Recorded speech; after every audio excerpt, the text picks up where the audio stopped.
Welcome to the Your Family Dog podcast, where we celebrate the special bond between families and their canine companions. Our goal is to help families and dogs grow up together, one episode at a time. Welcome back to the Your Family Dog podcast. Today I'm joined by repeat guest, friend of the show, Emily Breslin, and she and I are going to have a conversation about gut microbiome, and I can't wait to learn more. Welcome back, my friend. Hello. I'm so glad to be back. And talking about nutrition, which, is my favorite thing to talk about. Yeah, and specifically, I think we were gonna target the gut microbiome, which I Yep. know nothing, 0. So, Okay. I would love give everyone a basic, if you can, of what people need to know about the gut microbiome and how it impacts health and behavior. Okay. So, a very simple way to explain this is that your dog's gut, it's not just a food tube, right? It's a tiny ecosystem. And when that ecosystem is healthy, your dog is going to feel calmer. They're going to sleep better. They're going to digest their food better. And overall, because of that, they're going to handle their life better. But when it's out of balance, when that ecosystem is out of balance, everything is going to feel harder, including their behavior. So the the part that's kind of like a gray area that I think a lot of trainers miss is that gut brain connection, because when the gut doesn't feel good, the brain's not going to feel good. So if your dog's stomach is upset or they're vomiting or having diarrhea, gas, bloating, all those things, then they're not going to be able to think clearly. But also, a dog's gut produces 90% of serotonin, it produces dopamine, and it produces the GABA. And these are all calming chemicals. So, if the gut's inflamed or imbalanced, you're going to see reactivity, hypervigilance, poor sleep, an inability to settle, wired but tired, sound sensitivity, big feelings, stress poops, licking and itching, and chronic tummy issues, which I'm sure a bunch of people are now going, oh, that Well, sounds really other than familiar. other than the licking, you're describing me. Well, I mean, think about some of the things that we eat as people, right? We're probably not doing ourselves any favor. But if you think about a lot of what people feed their dogs, kibble, like highly processed, high cooked temperature kibble. Okay, so take a break for a second. So for those Yeah. of you who are listening, not watching, Emily's actually playing fetch with one of her dogs while she's recording the podcast. So randomly, I just see a blue ball get thrown over her shoulder, and I just flip and love it. It's great. All right, sorry I This is how interrupted we you. operate. No, this is how we operate. This is life with dogs, right? You Right. have to accommodate the dogs for And whatever it kids is. and kiddos, Yes. right? Like, if I had a Yes. nickel for every guest who had a kiddo crawl on their lap while we were talking and then ask me random questions like, "Why do you have a gap between your teeth?" I'm like, "Oh, well, hello to you too, little one." Because I Kids are didn't wear great. my retainer. Okay. Yeah. So gut microbiome. So the stuff we feed our dog impacts the gut microbiome. Yep. So is it feels a little bit chicken egg, right? Like, from my perspective as someone who does a lot of behavior work, it's my understanding adrenaline's a base. It dumps into the stomach when the learner, whether it's a human, a dog, a cat, a bird, whatever, gets stressed or amped up, and that damages the gut microbiome. Yes. But it sounds like what you're saying is that the gut microbiome also drives a bunch of the other things. So it sounds like this is like, I don't know, who was it, Journey, the wheel in the sky keeps turning? It sounds a little bit like this is a system that once it gets out of whack, like, things can really run amok. Absolutely. And then continue to be perpetuated by other things, right? So let's talk about things that can disrupt the gut microbiome first, because this will give everyone a really good idea of things to be more alert about once they start doing them, right? So first of all, obviously, ultra processed kibble diets, repeated antibiotics, steroids, So is that thing Chronic like stress. metronidazole, like, which is Yes. Flagyl, Yes. which Any every repeated puppy gets every antibiotics. time they get the trots?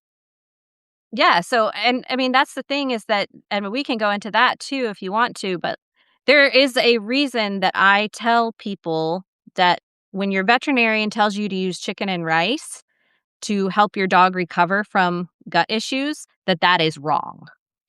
Well, And it's we can my understanding absolutely that it I was recently told by a vet that that recommendation is changing and it's becoming, I don't know if it's better or not. It made good sense when I heard it, that a better option is browned ground turkey and pumpkin because the rice can ferment in the gut. So the problem with rice is that first of all, it's all carbs, right? But Right. also because of the way that rice is, the grain, the carbs, all the combination of it, yes, it can ferment in the gut, but also dogs' bodies can't break that down. So you're actually taxing their body by When they're putting already it in their stressed. stomach when they're already inflamed and disrupted. So you're making the problem worse. What I recommend is that you fast your dog for 24 hours, Water, of introduce course. bone broth into the water, bone broth, but I mean, water while you're fasting, right? And then bone broth, and then just a protein, just a plain protein. And then you can build, if your dog's on diet, you can usually fast for like 24 to 48 hours with like little bits here and there, and then just jump back into the raw diet, and you should be okay. But that's because that gut microbiome is generally a lot healthier because there aren't all those additives and things in that raw food. So when it's kibble, you kinda have to, like, step it back. So you would, do the bone broth and water, and then maybe you would add some bone broth to their kibble, and then you would just slowly up that amount until they're back to their regular amount. I wouldn't change what they eat at all because when you do that, then you're disrupting the ecosystem in a different way.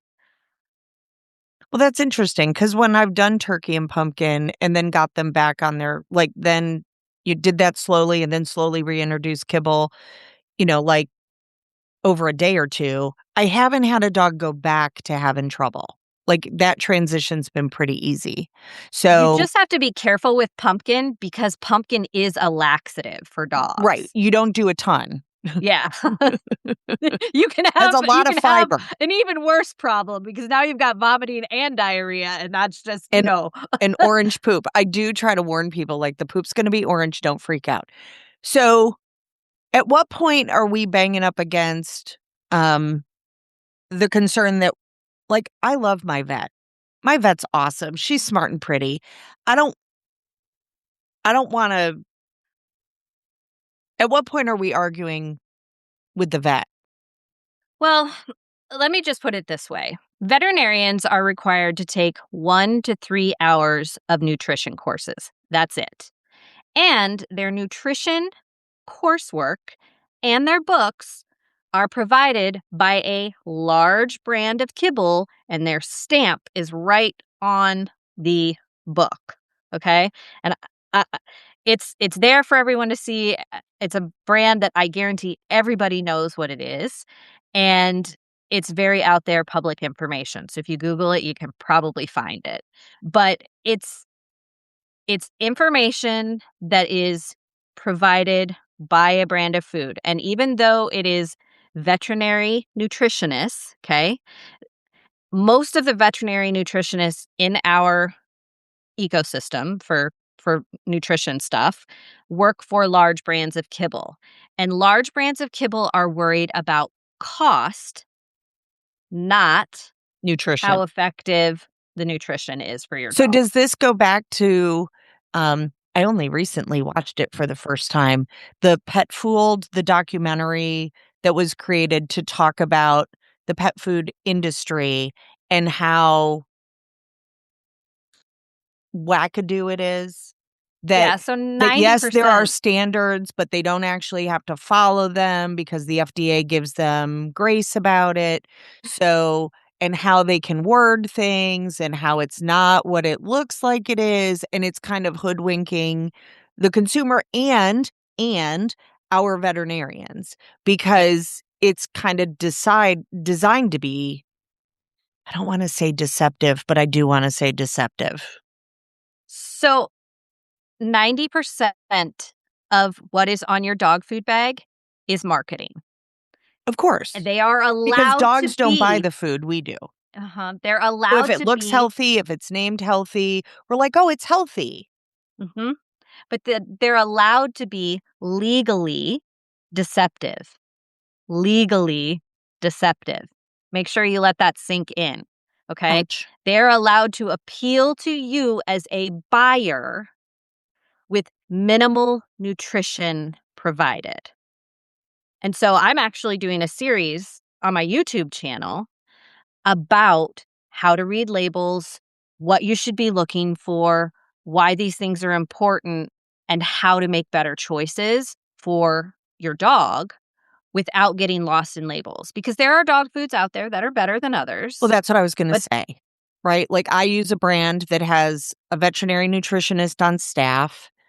They're transparent about their sourcing. Everything that goes into it is human grade, and we can talk about whether or not that's entirely safe too, but that's a different conversation. Like, should we maybe raise the bar on that? But okay, it's better than spoilage. absolutely. Like, it's a fixed formula diet, meaning there's a minimum standard for the quality going into it, where my guess is that that food that you were just vogelmorting about, um, it's my understanding is not even a fixed formula dog food, that the quality can change literally production day to production day based on the ingredients going in. Yeah, and that's I think the other thing is that, there's so many things about label reading that make it really difficult for us to make good choices for our dogs, right? I do Because wish we'd go to European labels. we They're are so much changing better. how we're doing the pet nutrition's facts box. In 2030, a law has passed with the whole AFCO thing. But remember, AFCO is not a governing body. It is not a federal body. It is not No, actually it's a watched. right. Yeah. It's a industry It organization. it's an industry standard organization. They create rules for, again, nutritional minimums that don't actually have a whole lot of follow-up, and when foods get recalled, it's literally because somebody got the FDA involved, not because AFCO did it. It's just so sad. It's really sad. It's Well, crazy. and on recalls, like, I kind of two minds about it, right? I want a company to be honest and forthright and recall a product if it's dangerous to me or my dog, right? Mhm. Um, I don't really wanna beat them up about doing the right thing. But if you start having multiple recalls for serious problems that are life-threatening to our dogs or to us, then I kinda at that point am like, "Okay, well, you're on the no list because I can't trust you with my hard-earned dollars and with my dog who is a cherished member of my family." And Yeah. then again with my kids, right? Because there are lots of kids who are gonna go play in the dog food from time to time, and it's a worry. It's a worry with the people who feed raw, and I'm like, "Well, feed in a separate space, feed on a space you can disinfect, wash bowls, pick them up in between, keep your kids out of it, all the things." But you and I both know kids are fast, Oh, yeah. and they know what you don't want them in, and that's exactly what they wanna be in. So Well, that's dogs too, right? Like, right, or they have that cats. one mind. Yes, they're like, "I will be getting that." So, okay, so let's go back to the gut. So, Yep. let's say somebody is like me, where they're at the base understanding of like, "Hey, there's a gut microbiome. I don't really know what that is yet. I think it's an environment. It seems to impact the health and allergies and behavior and kinda all that stuff for myself and for my dog." Where does somebody start? Okay, so this is the part I'm gonna make it really easy, okay? I have 4 steps for you, okay? So I'm writing first them down. okay, first of all, you don't need to overhaul and you don't need fancy protocols. You need simple doable steps, and I'm going to give them to you. So, step one, remove whatever the irritation is. You cannot supplement your way out of overinflammation. So, this is where you need to start looking at food sensitivities, your treats and chews, low quality ingredients, overfeeding, and just in general, chronic stress levels in your dog. Sometimes healing starts with stop making the gut work so freaking hard. So, how would someone know if their dog has a food sensitivity? Like, if they've been feeding the same bag of kibble for multiple years, like the dog seems okay, the vet isn't saying anything. It's the average 7-year-old dog or 5-year-old dog that's plugging along, seems to be just fine. Um, how do they do that? How do they determine, like, well, maybe my dog has a sensitivity to something? What would be some So signs? there's a couple, well, itching, red in the ears, red on the paws, chewing, and when dogs get, like, the tear staining, that red-brown color in their eyes, and then their feet turn that color, and then their jowls turn that Right? color, that is most likely some kind of food sensitivity allergy issue right there. So, that's a very, very clear sign. But something that you can do, there's a few things that you can do. So, one, you can try changing the protein of your food. So if you're feeding beef, try chicken. But here's the thing, like, because of the way foods are processed, if you're feeding kibble, like 80% of dogs are allergic to beef and chicken in kibble, but they're not actually allergic to beef or chicken because it's not the same when it's processed as it is when it's fresh. So that's something to keep in mind. So you can switch your protein. That's something you can do. Lamb, venison, turkey, there's lots of duck. There's lots of options out there. There's some really good brands that are like freeze dried raw, Canine Naturals, and Vital Essentials, and Bones and Co. They all have some really great options that you can add in for i- different proteins, so that you can try things that are differently. You can also do blood work. Take your dog in. Usually that's gonna be a little bit more expensive. I did it for Fitz, it was $400, but it doesn't just do meat. It, like meat proteins and things like that, it does, like, environmental stuff. So I found out that Fitz is not only allergic to, um he's not allergic to any proteins, no, like, Right, he rabbits just or has cow, sensitivities. right? He's allergic to cedar trees, he's allergic to pine trees, but the most important thing that I found out is that he's allergic to something called storage mites, and storage mites are found in every single bag of processed kibble, every single bag.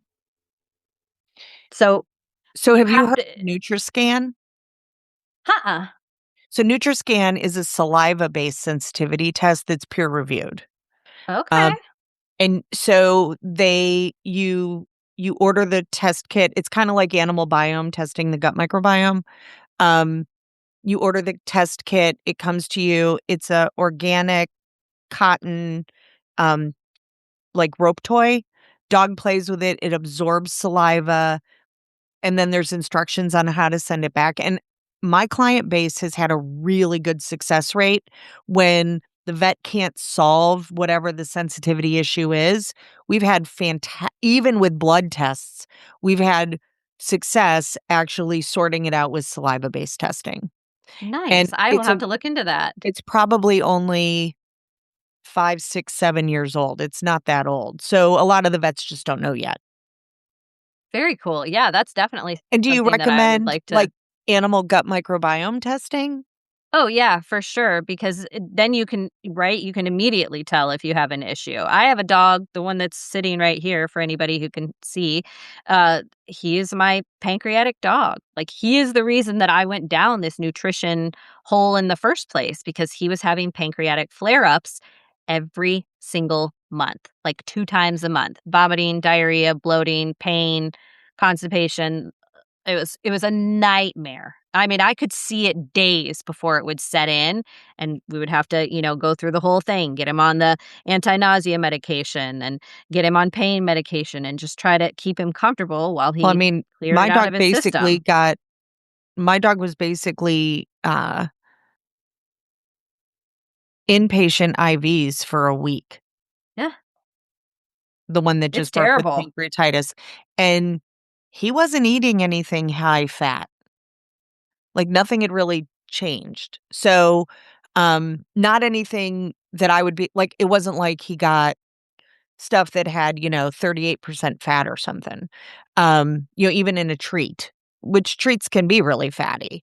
Um, Even some of the real food stuff, like, none of that can he have because all of the minimum fat is higher, significantly higher than he's allowed to have. Um, but that was like a $2,000 vet bill. So best Yeah. avoided. Like, please Yes, avoid. And please when I avoid. asked the vet, "Okay, well, what's causing this? Like, how do we avoid it?" She was like, "Well, we don't really know. Like, we know fat, but it could just Fats be and that he's sugars. old." It does happen more frequently in older dogs, but it's because they've had a lifetime of their body trying to overprocess foods, and it's really broken down that gut microbiome, right? So the microbiome is a community of bacteria, fungi, and microbes, and they all live in your dog's gut. And they're not germs or like bad stuff, and they're not optional. Like, it's an organ system, right? They all have to be there in order for your dog to function properly. And there are trillions of those microbes and thousands of different species of microbes. And the more micro so I can't even talk. The microbial cells that they have in their gut, there are more of those than they have in their entire body. Like, that's how many things are working together in the gut. So if you think about your entire dog's body and you were to do like a chart, like a color chart, and color all of the different areas, and let's say the most populated area would be red, it would be right there in the center of the gut of your dog. And then everything would just kind of, fade out around that. And this all controls, like, more than poop, right? Like, it's not just, like, in and out. That's not how their body works, right? They have to digest it. It's also 70 to 80% of their immune system lives in their gut. It also controls inflammation, mood, anxiety, behavior overall, skin, allergies, energy, and brain function. So when their gut is not functioning properly, you can have all these other things happening simultaneously, which then causes, behavior issues or snapping or growling, maybe, or maybe some side eye, maybe some extra licking of the feet, or Well, maybe just a licking of the lack of couch. resilience, right? A Yeah. dog that's not bouncing back. Well, when we don't feel good as humans, right? What do we want to do? We want to lay in bed, we want to eat chicken noodle soup, and we want to watch TV. We don't want to think, we want to veg out. So if your dog is having that same kind of irritability, but they don't have like human nicety built into them, uh, uh, I would understand. When somebody comes to me and I'm sick, leave me alone. Talk to the hand, right? Don't go away. That is what your dog is saying when they're like, oh, I don't feel good. Don't touch me. Don't bother me. Something's up. Okay, And so step 1 unfortunately, so s yeah, so step 1 is remove the irritations. remove the irritation. Okay. Step two is add diversity. And this goes back to the microbes we were just talking about because microbes thrive on variety. So this goes back to rotating proteins, bringing in fresh foods, lightly cooked or raw additions, different fibers, pumpkins, greens, berries, safe environmental exposure to dirt, grass, sniffy walks, all those good things, and enrichment that lowers stress. So, incorporating lots of sniffing and enrichment is going to help that gut microbiome stay healthy and active because the lower the amount of stress, the healthier the gut. Okay, so what's step 3? Step three, this is the big one, support the gut lining. If the lining of the gut is damaged, you're going to have leaky gut, you're going to have inflamed gut, all that kind of stuff. Then their body can't actually absorb the nutrients into the system. And if they can't absorb the nutrients into the system, that's where that imbalance starts, right? So things that you can add to support the gut are bone broth, collagen, slippery elm, marshmallow root, and quality probiotics, along with fermented foods if your dog will tolerate them. Another thing that you can use, which if you're watching, you can see is my Pet Matrix shirt here. Pet Matrix has a supplement that is called Protect. And the thing that I love about Pet Matrix is that Pet Matrix is a powder that you put onto your dog's food. But not only is it just a supplement that they can ingest, it helps the gut lining. Protect is all about the gut lining, helping the inflamed, leaky gut. But it absorbs directly into your dog's cells. So it goes directly into the bloodstream, directly into the blood cells, and it starts healing immediately. There aren't like all these crazy like food additives and stuff into it, and their technology is one of a kind. So it works. And I can't testify how much I love this product other than to tell you Toby has been on it for almost 3 years now, and he has not had a single pancreatic flare-up since we started this product and changed his diet to raw. The combination of these things, it was miraculous. I was shocked because it changed who he was. And he's a little white dog, right? So that tear staining was a constant thing for him. Now it comes in the spring and in the fall when the seasons are changing and it's outside influence, not inside influence. So it's definitely I would say an important part. Like if you could only change one thing this month or in the next 6 months, I would tell you to do Pet Matrix Protect, and I have a discount code that you can give your listeners if you want. Okay. And then so we have remove the irritants, Mhm. add diversity and rotate proteins, support the gut lining, and then what's step 4? Step 4 is regulate the nervous system. This is the secret sauce, okay? Chronic stress changes the gut microbiome literally, okay? Chronic stress, when built up in dogs, turns into oxidated stress, which means that it's there and it's kind of like stagnant and it's not moving because they're not resetting properly. So, healing this part of the steps is decompression walks, scent games, complete and total rest days. Oh, so it's a little excited. Predictability in routine, no overexercising, safe daily routines, and meeting emotional needs. So think about it this way. You cannot heal a gut that is in constant fight or flight mode all the time.